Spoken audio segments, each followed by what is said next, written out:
Well, it looks like one of the biggest dominoes of this year's silly season has officially fallen, but there's still like a dozen or so left on the table that we're going to talk about and make some predictions about today.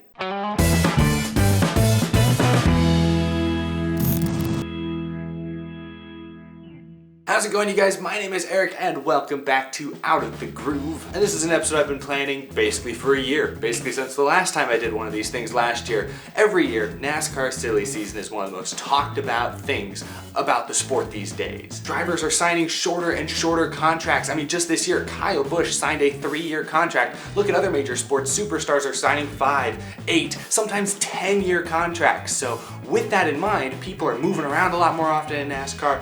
Things are more and more unpredictable here than in any other sport, and that's why this is so much fun to talk about. But today, one of the probably the largest question mark of this year's silly season has been confirmed finally, so we're going to talk about that, and then I'm going to give you guys predictions for the other 20 or, I don't know, it's not 20, it's like 10 or 15 other notable silly season cars and drivers. We're going to have a lot of fun today. We're going to have a lot of fun. I can't wait to look back on this in a couple months and see how many I got right. I'm feeling pretty good about my predictions this year, I will say that. I'm feeling pretty accurate on a lot of these. I've done my homework. Alright, but let's start with the breaking news. Earlier today, Joe Gibbs Racing revealed that Erik Jones has signed a 1-year extension to stay in that 20 car through the end of next season. Now, I haven't made a formal predictions video yet until now, but I'm going to count this one as a check because I've been talking about this one for months. I've had it on good authority for a while now that Jones is going to be back in that 20 car, assuming they could figure sponsor stuff out, which it sounds like they have. Stanley DeWalt is going to be back on the car for an undisclosed amount of races next year, so great for Erik Jones. The timing on this deal is extremely interesting. It might be nothing, but it's very interesting. For months now, we've heard Erik Jones and Joe Gibbs Racing say they're close to a deal, they're close to a deal, they're close to a deal, but they've never actually sat down and finalized anything. It took until this week, a few days after Jones won the Southern 500, for them to finally confirm this. Now, I'm sure this deal's been in the works for weeks. I'll bet they even agreed to it probably a couple weeks ago, but the timing is very interesting. Maybe it was that win Sunday night that put this over the edge and really sealed the deal for Erik Jones. Maybe Joe Gibbs was still having some questions until Jones won that race Sunday night. Maybe, I don't know, they probably had this decision made a couple weeks ago or before the Southern 500, but the timing is very interesting. Needless to say, I think this is a good move for Erik Jones and for Joe Gibbs. Obviously, it's a good move for Erik Jones because he stays in top equipment for another year, and it's a good move for Joe Gibbs because he continues to keep a top young gun while still having plenty of flexibility in the near future. If Jones comes out next year and it's just really bad, it's only a 1-year deal. He can move on and maybe put Bell in the 20 or find someone else to replace him. It's not a long-term commitment for Joe Gibbs, so it's a good deal for him. Now, speaking of Christopher Bell, he is the other big-name driver that kind of fits into this whole scenario. Now, I heard from a direct and pretty reliable source a couple weeks ago that Christopher Bell is going to be in that 95 car. I heard that around the same time or just before Matt DiBenedetto formally announced he was leaving the 95, so I've been pretty confident for a while now that Christopher Bell is going to be going to the 95, but now Bob Parkhurst is tweeting about it, so it's probably confirmed that Christopher Bell is going to be in that 95 car. We already know he signed a 1-year deal with Joe Gibbs. We just didn't know where. If that meant he was going to be with Joe Gibbs Racing Cup, Joe Gibbs Racing Xfinity, Levine Family Racing, which is a Joe Gibbs affiliate. We didn't know exactly what that meant yet, but now I think we do. Christopher Bell, I believe, is going to be with Levine Family Racing next year. 1-year deal. Now, from Joe Gibbs' perspective, I think this is going to work out great for Mr. Gibbs. I mean, this works out absolutely perfectly because assuming this all happens and goes through, next season he's going to have 5 drivers technically. Bell isn't going to be technically a Joe Gibbs Racing driver, but I've heard that with him taking over that 95, they're going to develop a closer relationship. Levine Family Racing and Joe Gibbs Racing are going to have a little bit more of like the Furniture Row Joe Gibbs Racing relationship, where I think Levine's going to get a little bit better equipment. That car might get a slight performance boost, and Matt DiBenedetto has made it look pretty good in recent weeks, as is. With a little bit of a performance boost, Christopher Bell could be a legit contender next year. I wouldn't be shocked. But this works out amazingly for Joe Gibbs because he now has 5 legitimate contenders driving for him next year, effectively.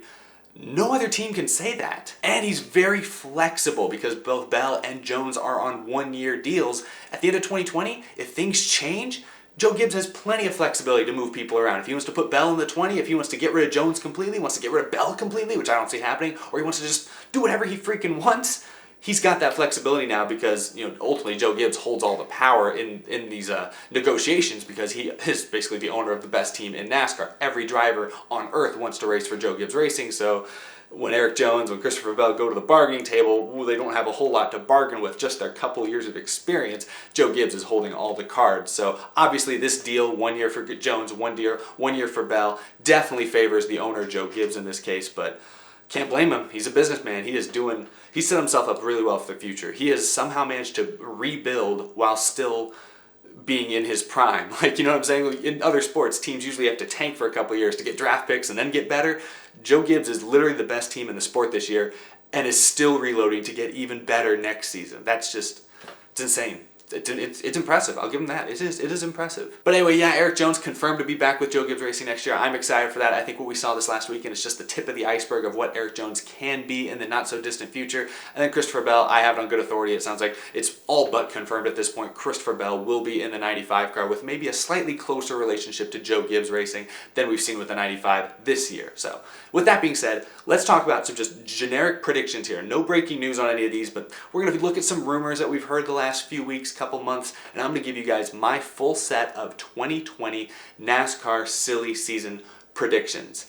Let's have fun, because there's some surprises here that, I don't know, you guys might not be expecting. All right, so these first few names are some big name drivers, big name teams that I don't really think are going anywhere next year. Starting with Kurt Busch, I think he stays at the 1 car for Chip Ganassi next year, especially with this week's news that Monster Energy is looking to expand their partnership with Chip Ganassi Racing and Kurt Busch. I think Busch will stay for at least 1 more year, but that's just me. I also think Aric Almirola will stay in the 10 car. Technically, his contract was up at the end of this year, and so was Smithfield's, but rumors say Smithfield is going to sign another extension, and Aric Almirola, by default, will probably stay in that ride as well. Another one that maybe you guys are a little surprised to hear me say, I think Clint Bowyer will stay in that 14 car. I know I've hinted in recent weeks that maybe he could be on his way out, especially if he missed the playoffs, which right now he's still right there on that bubble, but I do think Clint Bowyer will stick around for at least 1 more year. I think Stewart-Haas Racing in a lot of ways is honestly afraid to get rid of their veteran drivers right now, because you look at what they did this year. They got rid of Kurt Busch, replaced him with Daniel Suarez, and they went from being the best team in NASCAR last year to maybe like the 3rd or 4th best team this year.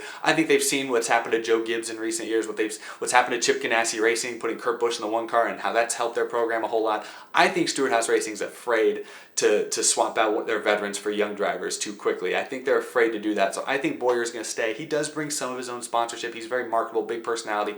I think they'll keep Bowyer for 1 more year. I also think they'll keep Daniel Suarez. I don't think Stewart-Haas Racing is going to see any major changes on their main race team. I think Suarez brings in his own sponsorship, and it looks like he could make the playoffs this year, which would be a great start, a great introduction to that race team here in his first year with SHR. So Suarez, I'm not saying he's going to be a championship contender or is really going to blossom or anything in that race car with that team, but I think Suarez, Bowyer, Almirola all stay with SHR next season. Also, there's been some rumors around these drivers, but I think Ty Dillon will stay with the 13 car. There's been some weird rumors that he might just retire. Apparently those are not true according to Ty Dillon, so I think Dillon stays in the 13. Paul Menard's going to stay in the 21 if you ask me. Also Chris Buescher, I think he'll stay in the 37, even though I've heard rumors that he is not under contract for next year. He's performed so well. I think he's going to stay in that 37 car. I think Kroger, that sponsorship backing him, I think he'll stay there. And then lastly, Ryan Preece, I think will stay in the 47 car. That's just another one. JTG Doherty, a lot of rumors, speculation around that team. I think their driver lineup is going to stay the same for at least 1 more year. But those are the drivers I don't think are really going anywhere too exciting. They're basically staying how it is this year. Now let's talk about some of the other high-profile drivers, high-profile teams that might see some changes. I'll start with the number 8 car. Daniel Hemric's driving it this year and is a rookie, and I'll be honest, has kind of underperformed in my opinion. The entire Richard Childress Racing team has underperformed this year, so I can't pin it all on Daniel Hemric. But with Tyler Reddick tearing it up in the Xfinity Series, 4 wins this year, 19 top 5s. He's looking like he could defend his championship, which is very hard to do in this current playoff format. I think Tyler Reddick is going to be in the Cup Series next season. There's been some speculation this week that he might not make it up there with RCR. He might end up going to a different race team.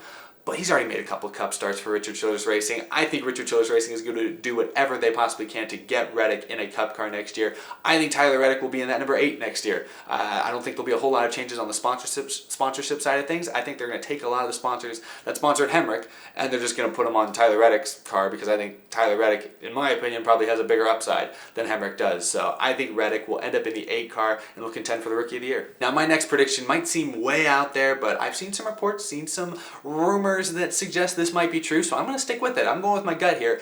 I think Cole Custer is going to end up in the Go Fast Racing number 32 car next year. Now hear me out. The rumors I've heard say that Stewart-Haas Racing is looking to partner with Go Fast Racing and have Go Fast become, an alliance team. They're going to form an alliance the same way Joe Gibbs is doing with Levine, the way they used to do it with Furniture Row. Stewart-Haas Racing and Go Fast Racing are going to align themselves with each other, which means that 32 car is going to get a slight performance bump. This year with Corey LaJoie, that car's a 35th place car. Maybe with this alliance next year it could be a 20th place car for Cole Custer. And this goes back to what I said earlier. I think Stewart-Haas Racing is afraid to make any major changes to their main team, especially replacing a veteran with a young, unproven, inexperienced driver.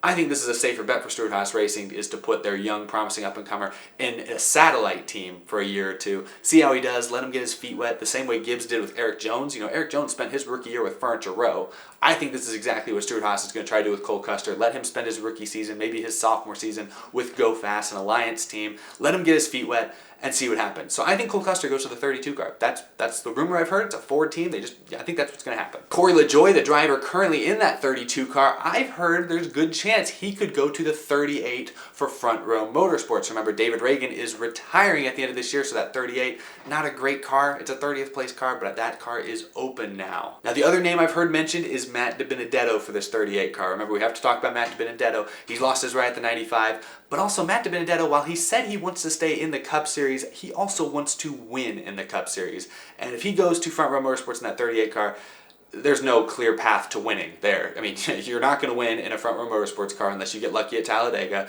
And, from there, where do you go? Roush? Roush is kind of aligned with Front Row Motorsports, but you're not going to win with Roush anytime soon. So I honestly think even if Front Row Motorsports came to Matt DiBenedetto and said, hey, would you like to be in our car? I think DiBenedetto might turn them down, quite honestly, which means Corey LaJoie, a driver who's had some pretty solid runs, I'd say, and Go Fast this year. I think he goes to that car, continues to log some laps, gain some experience. I think LaJoie ends up in the 38. So now I know what you guys might be thinking. Erik, if you don't have Matt DiBenedetto running in any of those cars next year, if you don't have Hemrick returning to the 8, where are those guys going to go?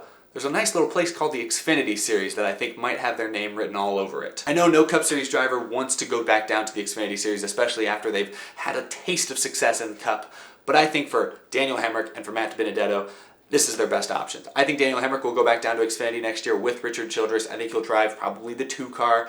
Daniel Hemrick never won an Xfinity race in RCR equipment. Compare that to Tyler Reddick, who's got 4 wins this year and looks freaking out of this world. I think that's why Richard Childress is going to give Reddick the higher priority, because in my opinion, he has the higher upside compared to Hemrick right now. I think he's better than Hemrick right now. I think Hemrick goes back down to Xfinity for a year or two, continues to develop, continues to hopefully get better, and maybe we see Hemrick return maybe to a 3rd car for that team in the not so distant future. But next year, I think Hemrick goes back down to RCR. Recently, he said that his future is iffy when asked about his 2020 plans. Hemrick recently did not have an answer to that. He does not have a deal lined up for next year. I think Hemrick ends up losing out his Cup Series opportunity. He goes down to Xfinity for the time being. Matt DiBenedetto, another driver that I think will end up in the Xfinity Series. Now, his future might look a little better, though, than Hemrick's. I think DiBenedetto is going to go to that 18 car in the Xfinity Series for Joe Gibbs, full-time. Remember, after it was revealed that Levine was letting him go, DiBenedetto was nothing but thankful. He showed no ill will towards Toyota, towards Joe Gibbs Racing, towards Bob Levine, nobody, because I think DiBenedetto knew that his best option to one day win a Cup race is probably going to be in a Toyota. And it would be dumb to burn that bridge over just a generic business decision like this. He's made a start already this year in a road course in that 18 car. I think DiBenedetto is going to go down to the Xfinity Series, run a full-time season in the 18, probably win the championship or at least be a contender for it. And then in 2021, when Levine and Joe Gibbs have the resources, he'll join the team in the Cup Series once again as probably a second Levine family racing car. That's my prediction. So I think DiBenedetto spends next year in the Xfinity Series in top equipment, and Hemrick as well. And maybe we see them return to Cup sooner than later, but next year those 2 guys, in my opinion, will be back in the Xfinity Series. And speaking of big names in the Xfinity Series, with all those other rides being filled up, especially Kurt Busch likely coming back to the 1 car, I think Ross Chastain returns full-time to the Xfinity Series. He'll actually run for Xfinity points this time, I'd say, and I think he'll go drive the 10 car for Colleague Racing. He's raced for them a couple times, made a few starts for them this year already, been successful, so I think Ross Chastain will continue his trek to get back into a competitive ride, hopefully in the Cup Series one day. I still think he's a top candidate for whenever Kurt Busch does retire to take over that 1 car. NASCAR, but I just don't think it'll be next year. I think Kurt Busch is going to be back for at least one more season, which means Chastain's going to have to keep grinding away down in the lower series, but I think he's going to have plenty of success. So there you have it, some of my more off the beaten path silly season predictions. You got a few Cup cars there, a couple Xfinity predictions as well. Let me know what you guys think. Do you agree with me, disagree? I've heard a lot of rumors. I'm feeling very good about these predictions. I don't usually say this, but I might get all these predictions right. I feel confident in myself this year. I feel really good. Probably just gave myself the kiss of death. But hey, I knew Christopher Bell and Erik Jones. I knew those deals were happening ahead of time, so I'm 2 for 2 so far, assuming the Christopher Bell one actually does get confirmed, because it has not been confirmed yet. Just saying. But those are my predictions. Let me know what you guys think down below. Would you like to see these changes? Are there any drivers you'd rather see go different places? I'm sure you guys have plenty of opinions on that. But then let me know your predictions. What do you think is realistic for 2020? It's going to be a wild, wild season, I think, and going to be a wild off season, seeing where everybody ends up going. But that's all I got for this episode. Thank you guys for watching. Remember, you can follow me on Twitter, you can follow me on Instagram, all that great stuff. Then, of course, a big thank you to my amazing Patreon supporters: Michael Harrison, at You As The Stars, Cameron James, John Koblenz, Jason Arlong, Wesley Donaldson, Isaac Dennison, Mika Suzuki, iFantasyRakes.com, TheRacingInsiders.com, Matthew Koulopoulos, Pepe Lucius, Jeremy Conkling, Emilio Garcia, Joey DiMacchino, Sky Racing Forum, Bryce Schumacher, Bryce Starcher, Scott McNew, and the rest of these incredible Patreon supporters. I couldn't do the show without you guys. Thank you for continuing to keep this thing growing, keep this thing rolling on along.